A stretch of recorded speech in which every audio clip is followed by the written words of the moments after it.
നമ്മുടെ വീടുകളിലെ ഫ്രിഡ്ജുകൾ അഴുക്കായി കഴിഞ്ഞാൽ എങ്ങനെ വാട്ടർ സർവീസ് ചെയ്യാമെന്നതിനെ പറ്റിയാണ് ഞാൻ ഇന്ന് പറയാൻ പോകുന്നത്. നമ്മൾ വീട്ടിൽ നിന്ന് ഉള്ളിൽ തന്നെ വെച്ചിട്ട് തുണി കൊണ്ട് മാത്രമേ തുടയ്ക്കാൻ പറ്റുള്ളൂ. വെള്ളം മുഴുവൻ ഒഴിച്ചിട്ട് റൂമുകളിലെല്ലാം വെള്ളമാവും.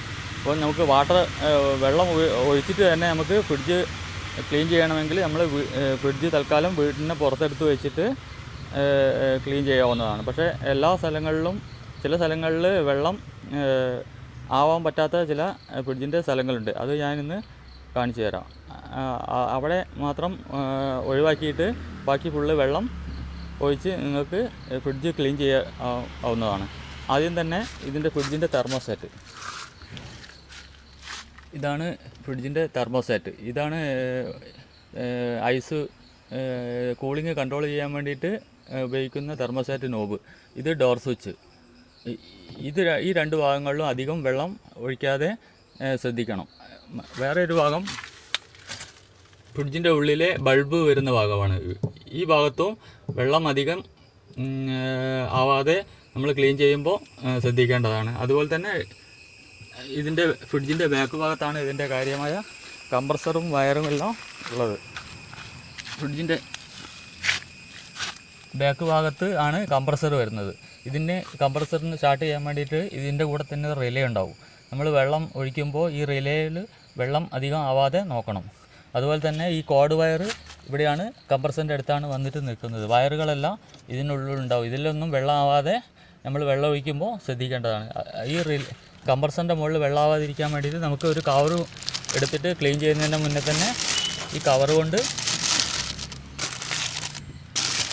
ഈ റിലേയിലൊന്നും വെള്ളം ആവാതെ നമുക്ക് വെള്ളം ഒഴിക്കുന്നതിന് മുമ്പ് ഈ കംപ്രസർ ഒരു കവർ ഉപയോഗിച്ചിട്ട് പൊത്തി വെക്കുക. അധികം വെള്ളം ഈ കോഡ് വയറിൻ്റെ അടിഭാഗത്തും വരാൻ പാടില്ല.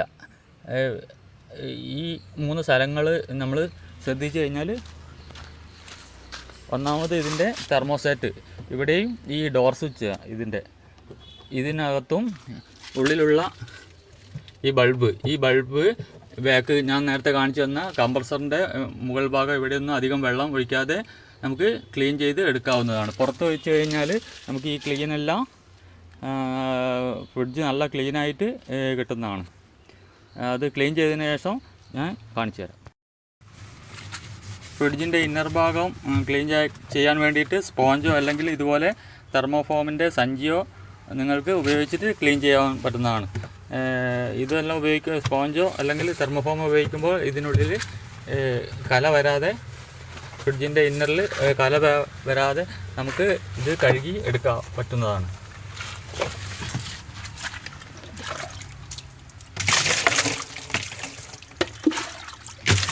ഇതുപോലെ വാട്ടർ സർവീസ് പുറത്തേക്ക് ഫ്രിഡ്ജ് വെച്ച് കഴിഞ്ഞാൽ വീട്ടിൽ നിന്ന് പുറത്ത് വെച്ചിട്ട് വാട്ടർ സർവീസ് ചെയ്യുമ്പോൾ ഞാൻ ആദ്യം പറഞ്ഞ തെർമോസ്റ്റാറ്റ്, ഡോർ സ്വിച്ച്, ഇതിന് ഉള്ളിൽ വരുന്ന ബൾബ്, അതേമാതിരി കംപ്രസറിൻ്റെ ബാക്കിൽ കംപ്രസറിൻ്റെ മുകളിൽ വരുന്ന റിലേ, ഈ കോഡ് വയറിന് താഴെ വരുന്ന വയറുകൾ എന്നിവ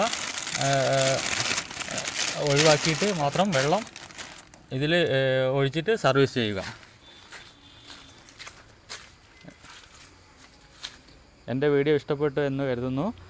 ഇഷ്ടപ്പെട്ടാൽ ലൈക്കും ഷെയറും കമൻറ്റും സബ്സ്ക്രൈബും ചെയ്യുക. Thanks for watching.